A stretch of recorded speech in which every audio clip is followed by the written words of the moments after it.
L'idée à Uniformation, c'est que pour définir quel type d'organisme de formation sera présent dans notre catalogue de référence, aujourd'hui, Uniformation représente 21 branches et donc nous avons interrogé ces 21 branches pour nous dire clairement quel type d'organisme de formation rentrait dans notre cadre en termes de qualité.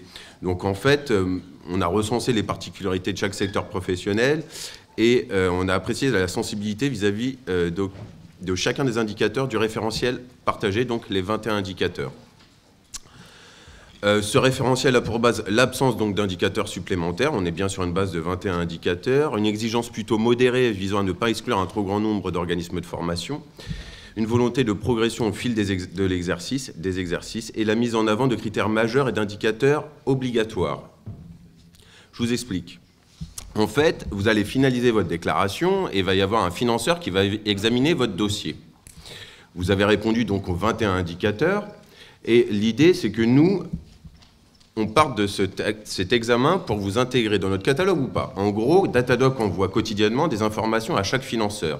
On reçoit un tableur Excel qui nous explique concrètement tout ce que vous avez fait dans le Datadoc dans la journée, que ce soit vous ou tout autre organisme de formation. Nous partons de ce document-là que nous recevons tous les jours pour établir notre catalogue de référence. En gros, vous répondez aux 21 indicateurs, un examen d'un financeur se fait et vous avez 3 indicateurs rejetés. Nous partons du principe que même si vous avez 3 indicateurs de rejetés, par exemple, vous fassiez quand même de la qualité.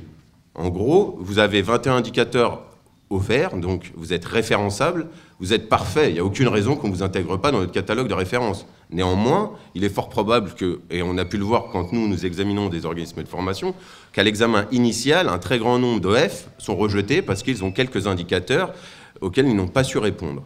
Nous partons du principe que ces organismes de formation-là peuvent faire aussi de la qualité. Ce n'est pas parce qu'ils ne sont pas dans la mesure de répondre à l'ensemble des indicateurs du premier coup qu'ils ne font pas de la qualité. Donc nous avons, par le biais de nos 21 branches, identifié des indicateurs obligatoires. En gros, pour que... Alors il y a différentes strates de notre référentiel, mais le premier, c'est des indicateurs obligatoires.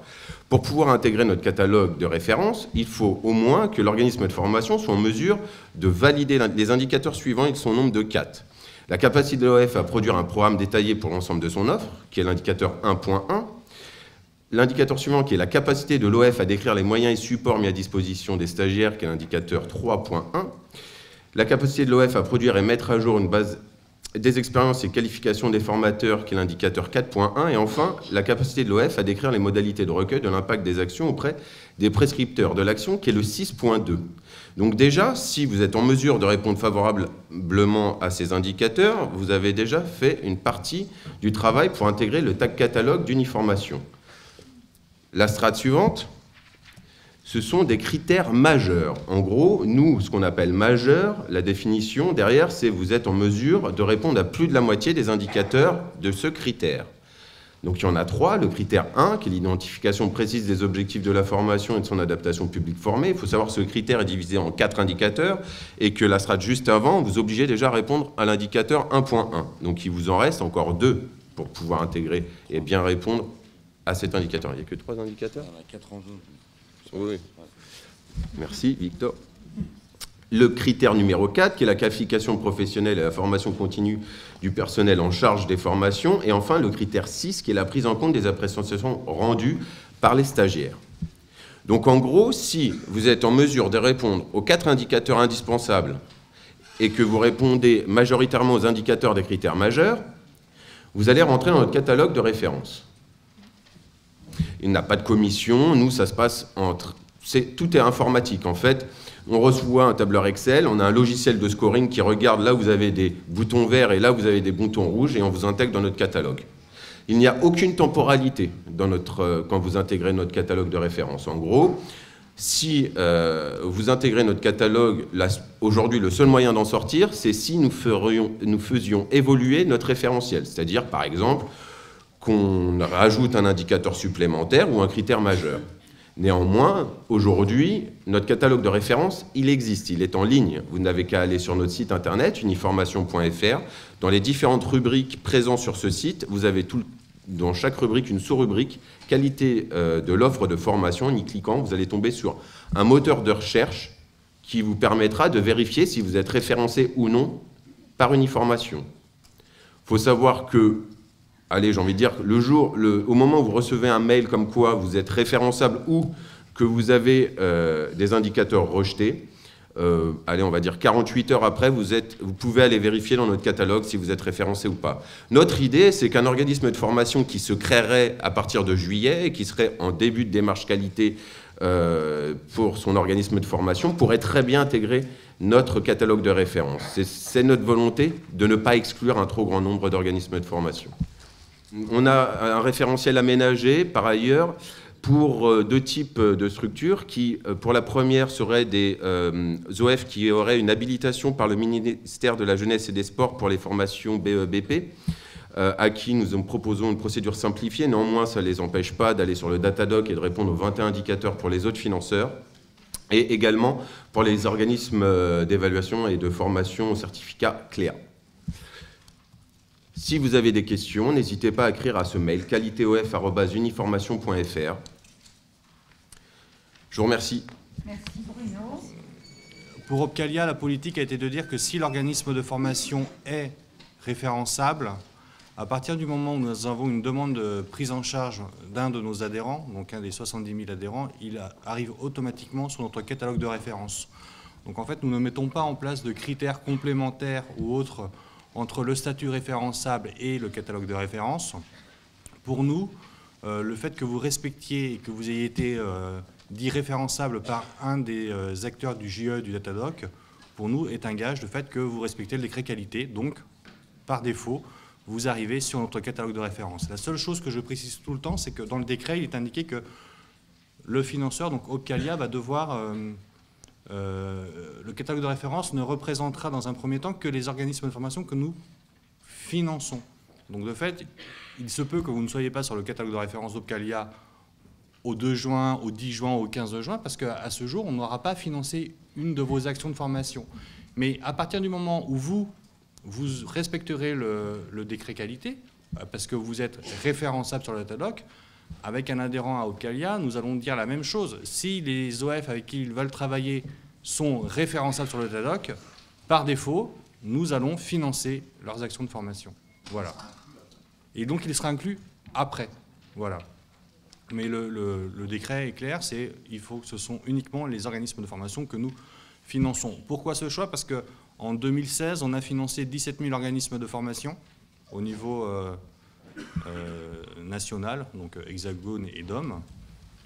Et il y en avait à peu près 4 000 qu'on ne connaissait pas au 1er janvier 2016, donc que nous n'avions peut-être pas financé.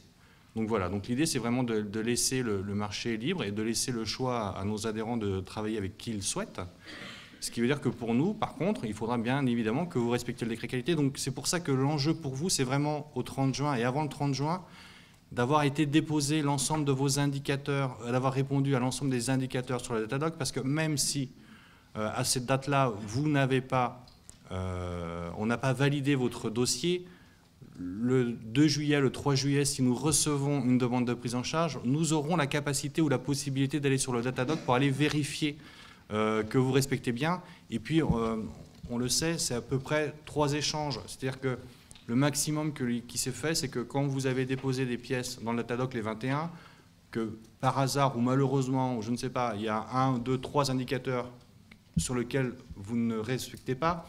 Après, c'est un jeu d'échange. En fait, vous recevez un mail en vous expliquant pourquoi l'indicateur a été rejeté, pourquoi et quelle serait la réponse qu'on pourrait attendre.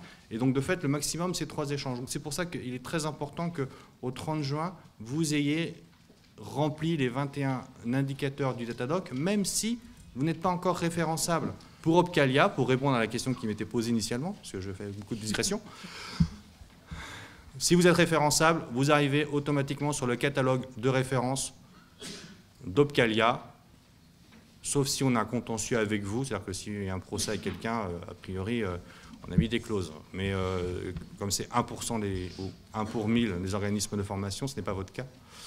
Donc voilà, catalogue de référence égale référençable sur le Datadoc, c'est la seule chose qu'il faut comprendre. Merci clair, beaucoup. Monsieur Gauvin, merci beaucoup. Le conseil d'administration de l'OPCAIM a décidé dès la fin de l'année 2016 que point numéro 1, c'est effectivement les entreprises qui gardent la main sur le choix de leurs prestataires de formation, que nous, on se donne les conditions pour honorer nos nouvelles responsabilités en matière de qualité via le Datadoc, et que par conséquent, dès le 1er janvier 2017, et c'est sur notre site internet, tout OF qui demande une prise, qui fait l'objet d'une demande de prise en charge, soit en remboursement, et c'est la majeure partie de notre activité, soit en paiement, puisque nous avons acheté dans le cadre d'une action collective. Dès lors qu'il s'engage à respecter notre charte, qui a elle-même évolué et qui fait référence au Datadoc, eh bien, il est référencé. Voilà. C'est très simple, et nous n'avons même pas, à ce stade, publié matériellement une liste, puisque le Datadoc est en cours de construction. Donc ça sera dans quelques temps. Mais donc même raisonnement que chez Opcalia, un OF sélectionné par une entreprise datadockée est référencé par l'Opcaim. Voilà. Ça peut évoluer, mais en tout cas c'est le positionnement, c'est la posture pour l'année 2017. Je voudrais juste redire un mot sur le Datadoc, sur les indicateurs et sur l'obligation que vous auriez à renseigner un indicateur.